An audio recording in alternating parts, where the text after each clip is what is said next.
Imagine being asked to give up everything you hold dear, your dreams, your future, your very heart.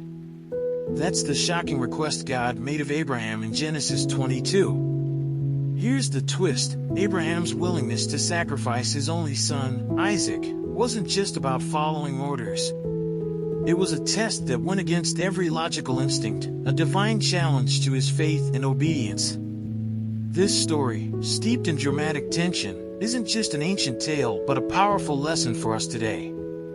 It forces us to confront our own sacrifices and the strength of our trust in promises that seem impossible. How often do we find ourselves on the edge of a leap of faith, wondering if we can really trust the unseen promises that God lays before us?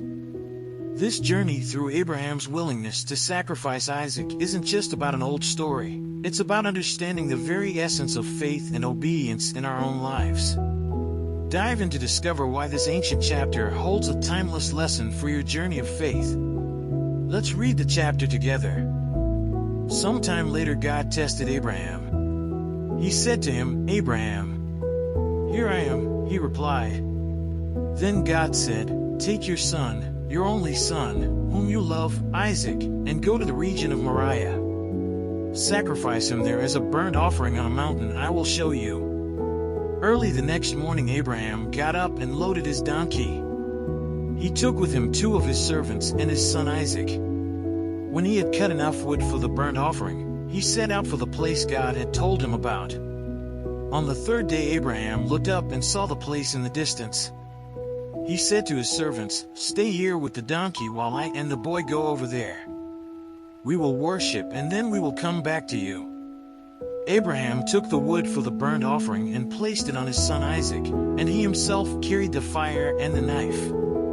As the 2 of them went on together, Isaac spoke up and said to his father Abraham, "Father?" "Yes, my son," Abraham replied. "The fire and wood are here," Isaac said, "but where's the lamb for the burnt offering?"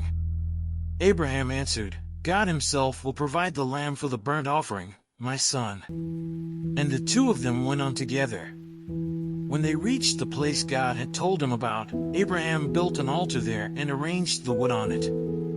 He bound his son Isaac and laid him on the altar, on top of the wood. Then he reached out his hand and took the knife to slay his son. But the angel of the Lord called out to him from heaven, "Abraham, Abraham." "Here I am," he replied.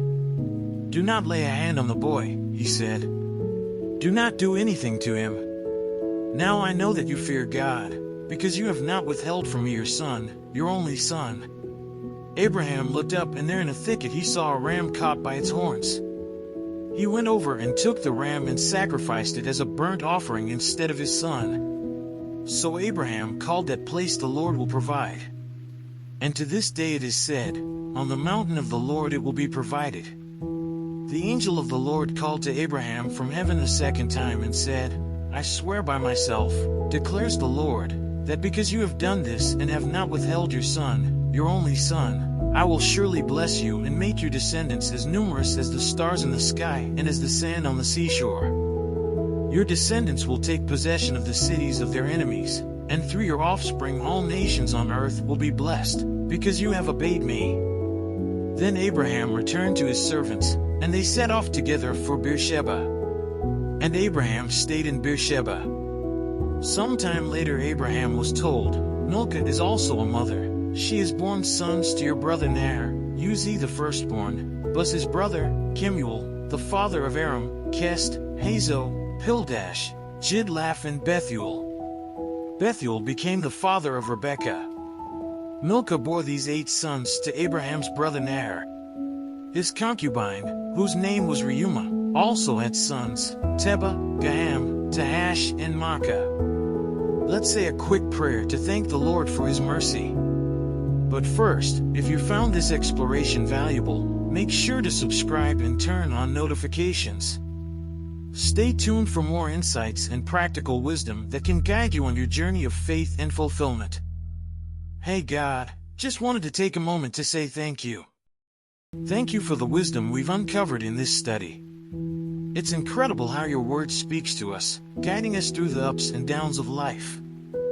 We're grateful for the lessons on trust, grace, and provision that you've shown us today. Now, as we step back into our daily lives, we ask for your help to live out these truths. Walk with us, guide our decisions, and remind us that you're always there, even in the tough moments. Help us to trust in your timing, lean on your grace, and see your provision in every situation. We're so grateful for your love and care. Amen. As we reflect on the story of Abraham's willingness to sacrifice Isaac, it's clear that this ancient narrative offers more than historical insight. It provides a blueprint for our own spiritual journey. Are we willing to trust God with the most precious aspects of our lives, even when the path ahead is shrouded in uncertainty? Abraham's story challenges us to examine our own faith and obedience. What are the areas in your life where you might be holding back, fearing that surrendering them will mean losing everything? Dive deep into this story and let it inspire you to act with courage and trust.